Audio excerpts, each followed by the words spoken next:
Hi, this is Jason from Horrific Nightmares, and welcome back to the Fangoria Movie Challenge.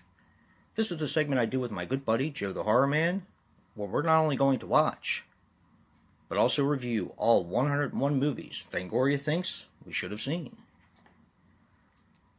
Today we're going to be talking about The Stepfather.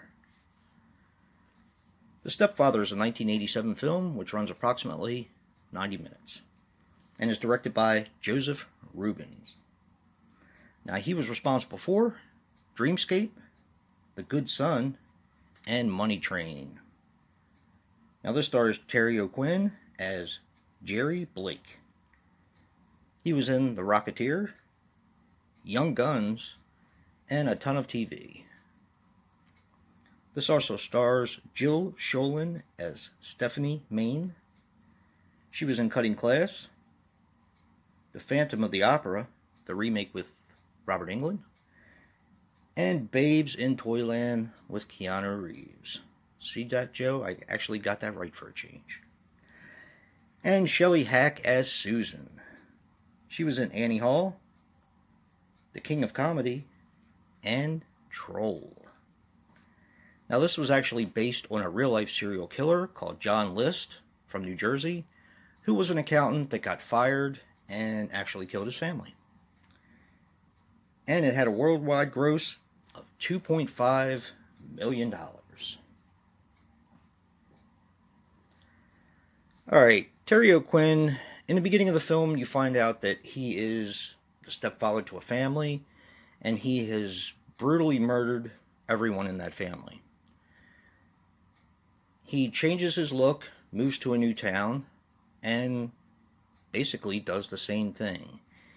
He gets in good with the wife and the kids because he wants the perfect family, which of course is impossible, but that's what he strives for because he of course is unbalanced.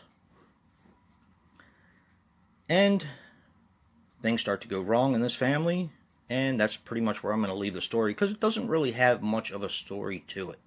I mean, it does, but it doesn't. The thing I like most about this film, and the thing that impressed me most about the film, was you know who the serial killer is right away.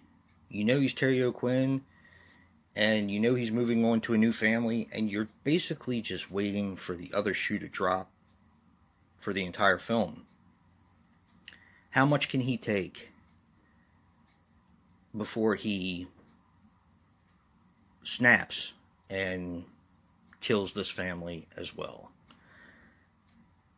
This movie left a pretty big impression on me when I was a kid.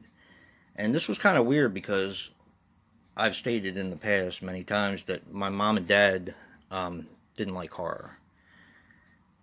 This was one of those movies where my mom actually liked it.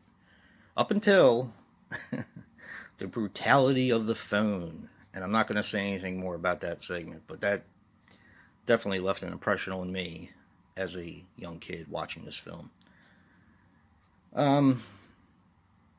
It kind of comes off like a Lifetime movie, to be honest.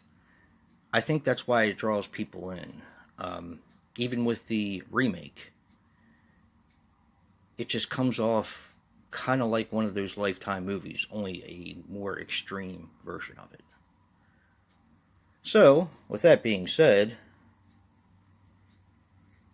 my recommendation is The Stepfather, the remake.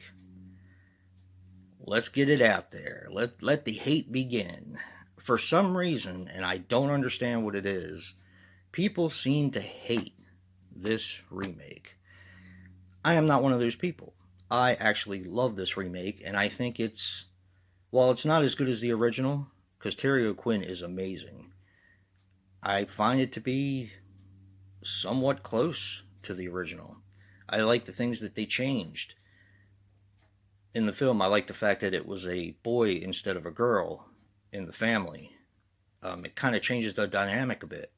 I also like the fact that, well, I'm not going to say the other thing because I don't want to give anything away in Stepfather. Well, I guess I can say it.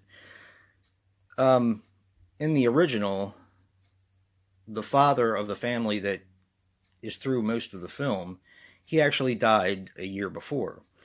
In this remake, the father's not dead. They're just divorced. So I like that dynamic as well. I liked how they changed that. Maybe you guys can clear something up for me in the comment section below, and try to be nice. Just tell me what you don't like about this. I mean, I was a big fan of Nip Tuck at the time, and I know that the guy who played the stepfather was a Nip Tuck, and I thought he did a fantastic job at playing a very creepy character. That's for sure. I mean, it's got Amber Heard. It's just a really good remake, I feel. So, like I said, in the comments section below, let me know what you don't like about it. I'm very curious as to why so many people hate this remake. So, definitely check out Joe's review and what he picked as a recommendation. And if you like what you see in here, hit that like button and subscribe. And until next time, peace.